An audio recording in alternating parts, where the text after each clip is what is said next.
Selamat malam teman-teman. Di sini saya akan menjelaskan sedikit, hmm, bukan menjelaskan sih, jadi lebih ke arah sharing tentang interaksi manusia dan komputer atau biasa dikenal dengan IM. Untuk pembukaannya kita ada pengantar dulu tentang apa sih itu IMK.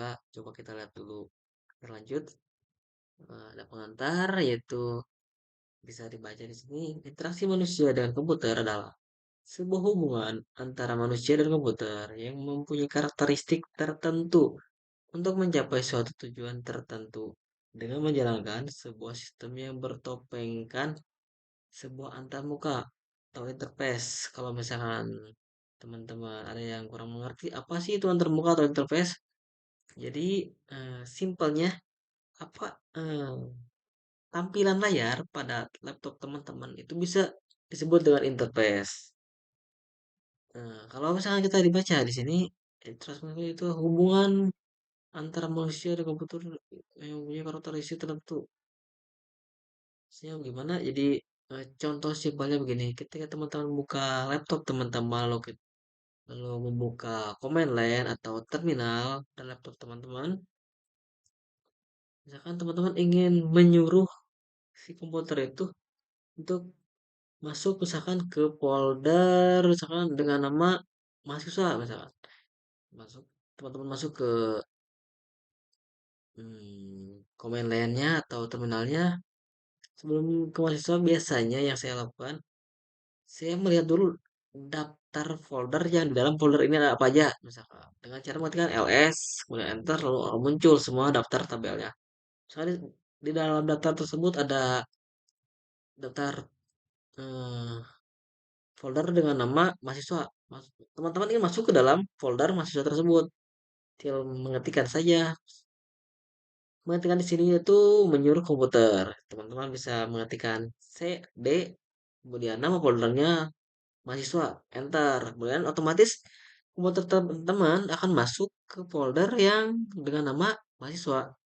Nah, itu termasuk ke dalam interaksi manusia dengan komputer karena kita sebagai manusia memerintahkan ke dalam komputer tersebut untuk melakukan suatu hal. Atau yang lebih kerennya lagi misalkan API dalam sebuah web. Misalkan ada form register, kita daftar dulu dengan masukkan nama email, terus data diri kita, passwordnya apa. Kemudian kita kirim atau tekan enter, kita tuh mengirimkan semua data kita ke ke sistem komputer tersebut, masuk ke database, kemudian diperiksa, dikoreksi.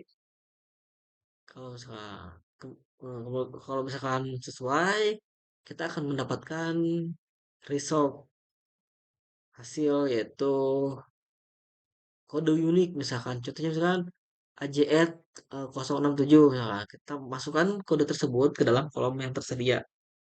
Ketika kita mengirimkan kembali, komputer akan sistem akan mendeteksi apakah ini benar-benar Anda atau bukan. Kalau memang benar ya Anda, teman-teman bisa diizinkan masuk ke dalam sebuah web tersebut misalkan atau aplikasi tersebut. Itu juga salah satu interaksi manusia dengan komputer.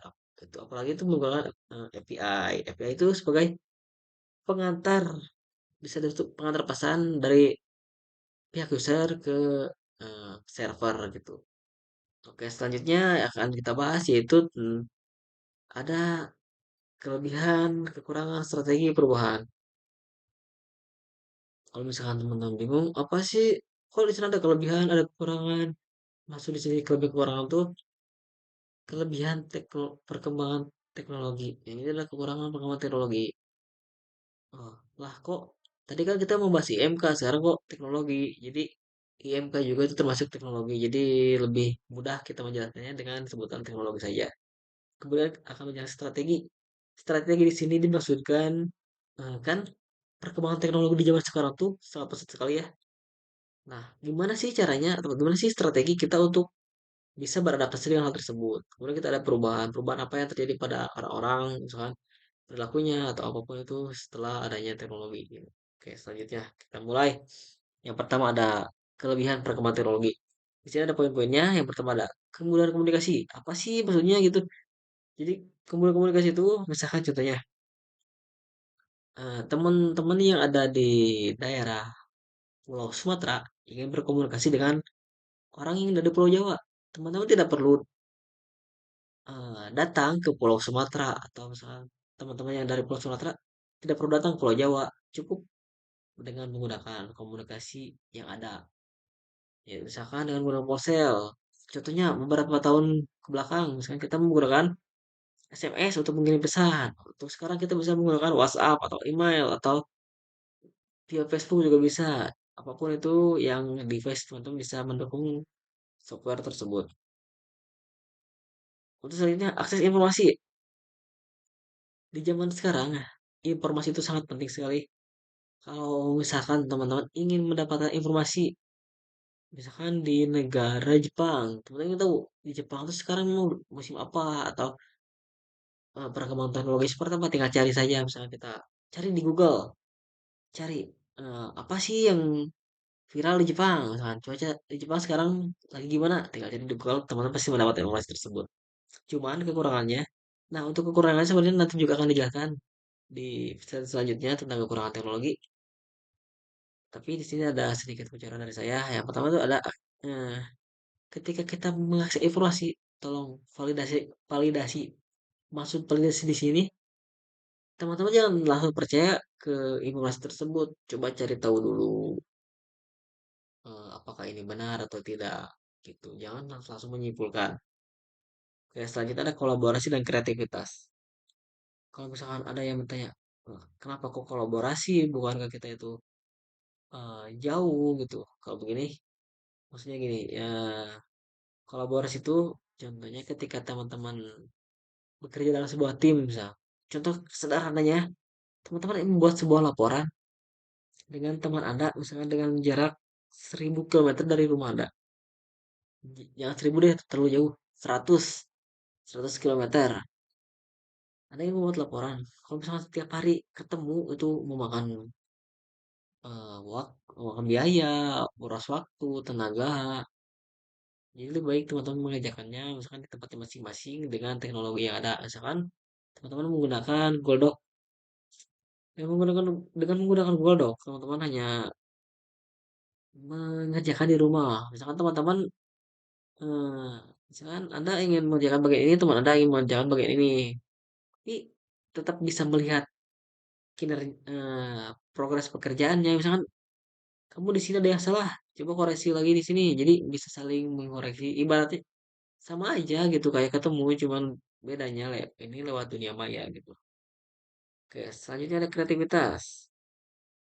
Dengan perkembangan teknologi sekarang, kita bisa menggunakan berbagai software untuk misalkan membuat desain, contohnya Canva atau eh, Corel Draw atau Adobe Photoshop misalkan. Dengan menggunakan software-software itu, teman-teman bisa mengembangkan lagi kreativitas teman-teman. Oke. Dan yang sekarang lagi marak-maraknya buat konten kreator itu juga termasuk perkembangan teknologi. Selanjutnya ada pendidikan jarak jauh. Nah, untuk pendidikan jarak jauh ini itu sangat kerasa banget apalagi buat saya ya. Yang dulu tuh ada musibah yaitu COVID ya, Corona di tahun 2019-2020 itu sangat berat sekali. Kita tidak bisa datang ke sekolah karena mengharuskan kita harus tetap diam di dalam rumah. Bahkan sekolah kita yang sebagai anak-anak ya, penerus generasi, masa kita tidak belajar apa wah?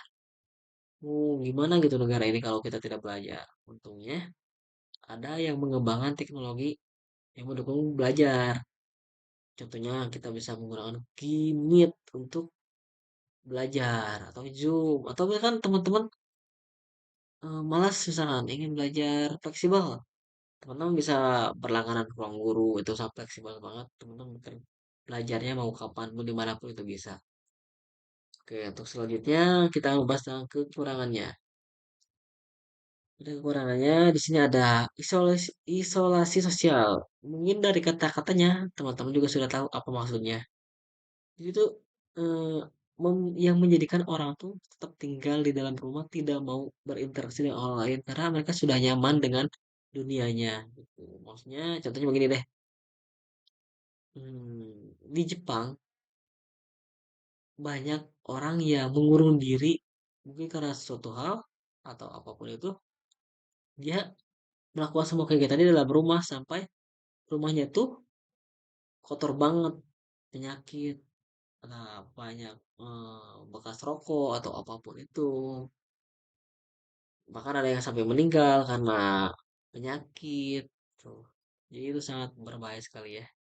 Jangan sampai kita merasa nyaman dengan diri kita sendiri. Karena kita juga makhluk sosial, butuh interaksi dengan makhluk lain.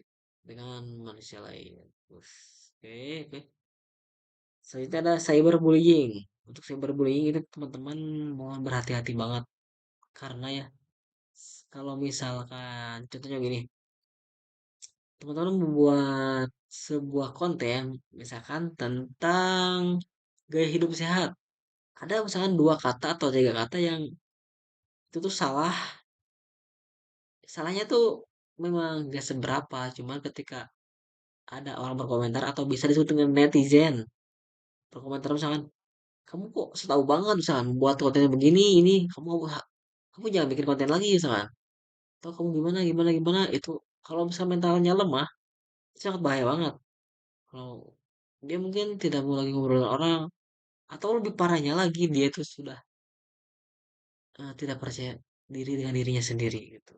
Kalau mentalnya kuat bagus, mungkin itu tuh bisa dijadikan pelajaran.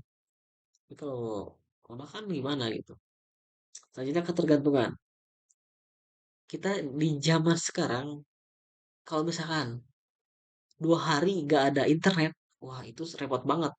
Pekerjaan nggak selesai-selesai. Kita belajar juga terganggu karena internet. Kita sangat ketergantungan lagi. Ketergantungan dengan eh, teknologi. Oke. Selanjutnya ada privasi dan keamanan. Saat mungkin tadi sudah dijelaskan ya, ketika kita masuk mendaftar register ke dalam sebuah aplikasi, kita masukkan semua data-data pribadi kita. Seharusnya kita tuh kalau misalkan mau memasukkan data-data pribadi kita ke aplikasi, kita cek dulu apakah kita memang membutuhkan aplikasi ini, apakah aplikasi ini resmi, apakah aman. Kita cari tahu dulu. Kalau misalkan resmi aman, baru kita daftar. Kalau memang misalkan resmi aman tapi kita gak butuh, ya gak usah daftar gitu. Kalau misalkan ini aplikasi belum tentu resmi tapi saya membutuhkan, cobalah teman-teman dengan mungkin pakai email baru yang baru dibuat, yang belum ada data apapun, coba dengan email baru, atau kemudian sebulan sekali mengganti password emailnya atau apapun itu yang bisa mengembangkan data-data teman-teman. Selanjutnya ada pemisahan generasi. Mungkin agak bingung ya pemisahan generasi itu tuh maksudnya gimana. Jadi eh, anak-anak yang lahir di 2010 ke atas, coba ngobrol sama kakek-kakek, pasti itu akan sangat berbeda banget gitu pola pikirnya. Contohnya seperti tadi yang saya bilang kan, kita itu ketergantungan teknologi, tapi orang dulu itu bahkan tidak peduli kalau misalnya teknologi mati juga, mereka tidak apa-apa gitu karena memang bisa generasi tersebut. Kalau misalkan teman-teman eh, lagi belajar tiba-tiba listrik mati, tiba-tiba tidak ada internet, wifi mati, wah ini saya nggak bisa belajar, masih ngomong gitu. Gimana nih? Kemudian ada kakek kalian sana. Nah itu kan apa itu cuma internet. Kamu kan cuma masih bisa baca buku. Kalau kalau dulu begitu.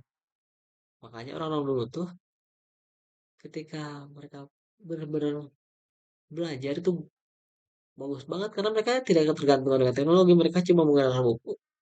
Apalagi yang di zaman zaman sebelum buku itu, ah, kakek saya juga pernah bilang ke saya gini, dulu mah dia itu nulis pakai batu gitu. Saya juga gak kepikiran gimana caranya. Itulah yang disebut pemisah generasi. Oke, selanjutnya ada strategi apa yang biasa saya gunakan. Ini tuh lebih ke arah pengalaman saya sendiri ya. Biasanya kan ada banyak poinnya, ada perhatian, persepsi, ingatan, pembelajaran, bla bla bla. Saya kan jelaskan semuanya dalam satu pembahasan. Jadi saya tidak akan membahaskan satu poin per poin. Jadi semuanya saya eh, jelaskan aja.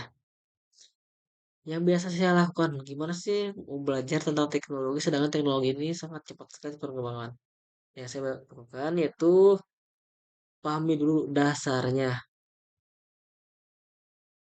Yang pahami dulu, kalau karena menurut saya perkembangan teknologi itu terjadi di tingkat tertentu. Kalau dasarnya itu tetap sama dasarnya, gitu-gitu doang. Ketika teman-teman sudah kuat di dasar, teman-teman mau beralih ke teknologi A atau B, kalau misalnya udah punya dasar itu lebih mudah. Tapi kalau misalnya dasarnya tidak kuat, tapi teman-teman udah mencoba di level tertentu, kamu udah jago di level ini. Pas pindah, itu akan sulit kalau gitu. Kemudian, saya kan jurusan teknik informatika ya. Ya notabene ya pasti ngoding gitu. Ngoding itu biasa menuliskan perintah-perintah komputer. Contohnya yang tadi, yang biasa saya lakukan tuh, saya coba belajar. Kalau misalkan lagi di kampus, perhatikan dosen tuh ngomong apa. Jangan sampai kalian tuh eh, ngobrol sama teman kalian di saat dosen menjelaskan. Jangan sampai begitu. Coba perhatikan baik-baik. Walaupun ya pas pelajarannya selesai atau mata kuliahnya selesai, kemudian keluar dari ruangan, misalkan lupa apa sih tadi itu tidak apa-apa, itu wajar. Tapi ketika ada orang yang membahas yang berhubungan dengan hal tersebut, mungkin tiba-tiba teman-teman loh, "Oh, saya itu pernah belajar ini, oh gini gini gini," pasti pasti begitu. Coba juga kalau misal saya tuh kalau belajar, saya itu visual banget ya, tidak bisa belajar hanya mengandalkan bacaan. Saya itu harus visual. Saya biasa menonton video-video di YouTube tentang belajar gimana sih cara ngoding, dasar-dasarnya gimana. Misalkan saya bisa biasa membuka channelnya Padika, saya belajar di sana. Langsung praktekkan juga. Awalnya sih yang saya lakukan tuh meniru apa yang dilakukan Padika. Kemudian setelah meniru, saya membuat sesuatu versi saya sendiri. Nah, karena saya membuat sesuatu versi saya sendiri, itulah yang akan menjadi bekal buat saya. Selanjutnya ketika eh, misalkan contohnya kalau misalkan mendengarkan teori kan biasanya ngantuk. Nah, saya tuh biasanya mendengarkan teori-teori misalkan tentang perjalanan, misalkan dari back back end pemula menjadi seorang profesional misalkan, atau misalkan tahapan-tahapan menjadi seorang full stack engineer, ya dasar-dasarnya begitu, atau misalkan jenis-jenis database. Nah, saya biasa belajar melakukannya pada saat makan. Saya buka channel yang mengajarkan hal tersebut tentang teori-teori tanpa praktek. Saya buka, saya setel videonya, saya makan, saya dengarkan. Jadi saya sambil makan, saya sambil mendengarkan. Mungkin memang tidak baik ya makan sambil mendengarkan, cuman itu sangat mengefisienkan waktu. Karena kalau saya menonton video yang teori doang, saya biasanya ketiduran karena ngantuk gitu. Kemudian saya belajar tentang teknologi apa yang saya sekarang tuh lagi marak. Saya biasanya nonton podcast. Biasa, oh, podcast yang memanggil orang-orang itu yang udah jago dalam teknologi. Misalnya Mas Eko dari Blibli misalkan. Mengadakan podcast ngobrolin tentang ini. Biasanya saya sebelum tidur, anggaplah itu sebagai nyanyian tidur kita.